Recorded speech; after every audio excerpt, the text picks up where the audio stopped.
What's up, people? Back with another reaction, back with some more Alphaville as we continue through their 1997 album Salvation. Thank you again to Yun, as well as to all the others who've been part of this deep dive, as well as the solo Marian Gold deep dive. And indeed, I'm going to do a reaction from him right after this. But the next track on Salvation is a bit of a pun. It's Point of No Return, although no is not spelled N-O as in a negation, it's spelled K-N-O-W as in to cognitively know.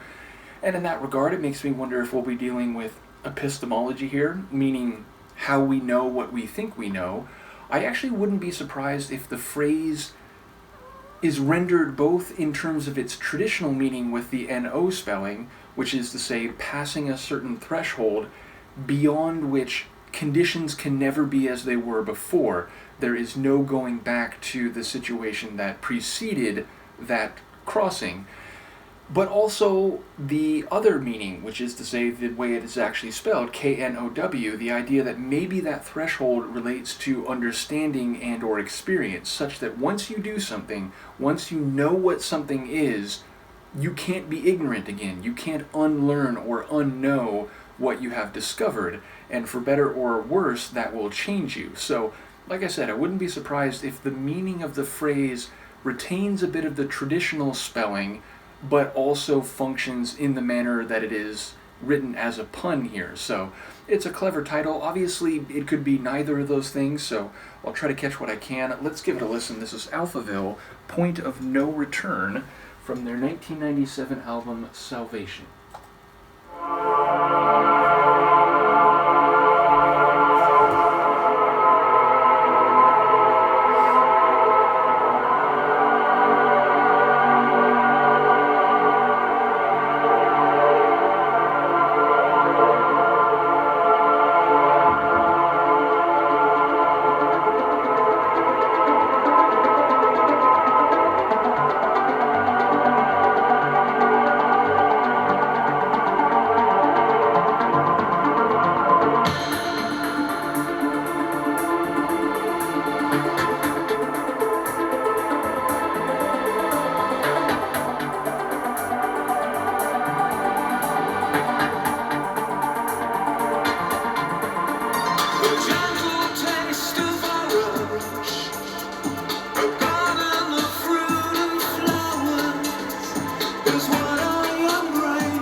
as if we don't exist.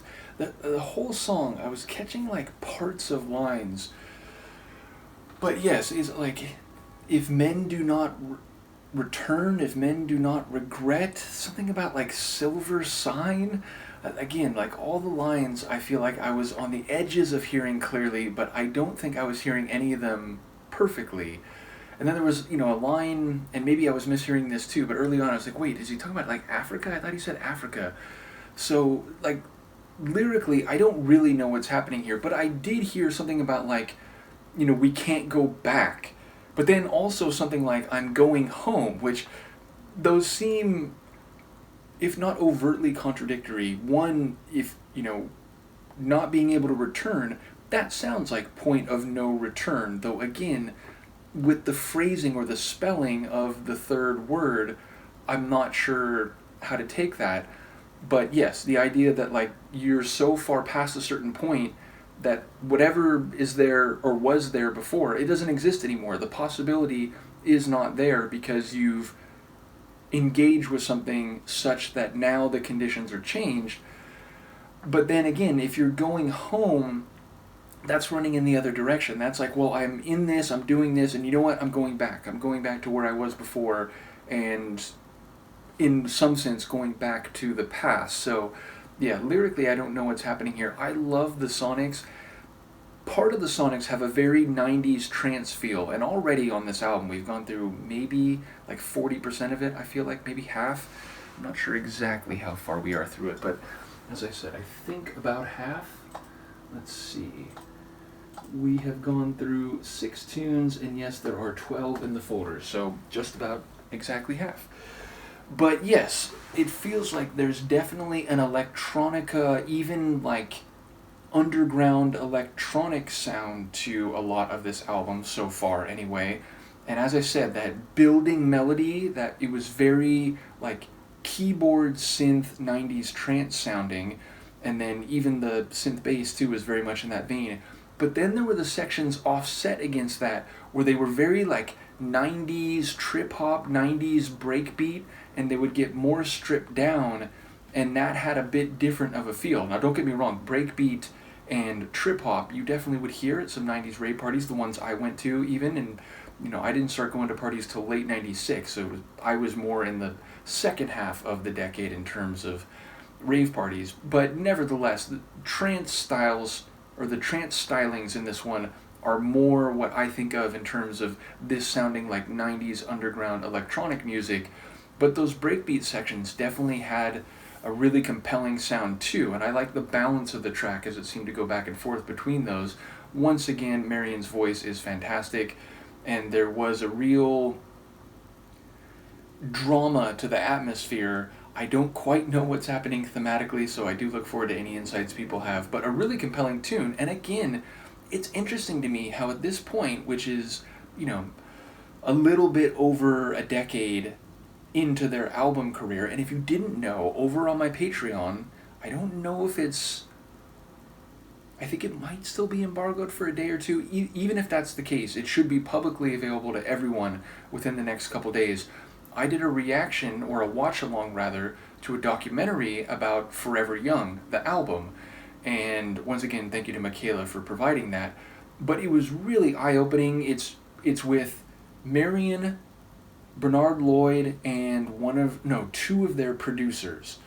So, or at least producers for that album. And they focus mainly on the singles from the album, which was great to hear them talk about Sounds Like a Melody and the title track, but ultimately there's a bit about how they came together, and they talk about the way they were going around to different record studios and playing them a tape that they had recorded, and eventually they had offers from some different labels and studios. So yeah, it's very interesting, and if you'd be interested to see me do a watch along for that, it's over on my Patreon.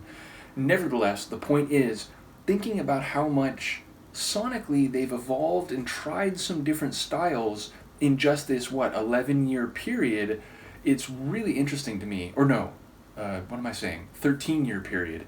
It's very interesting. So yes, obviously there's continuity in their music, but they've really done some different approaches and even subgenres over the course of their material from their first album up until here, so I'm very impressed with that. And yeah, like I said, I love the trance stylings of this one. Curious to hear what people had to say about it. Let me know, and I will see you next time. Peace.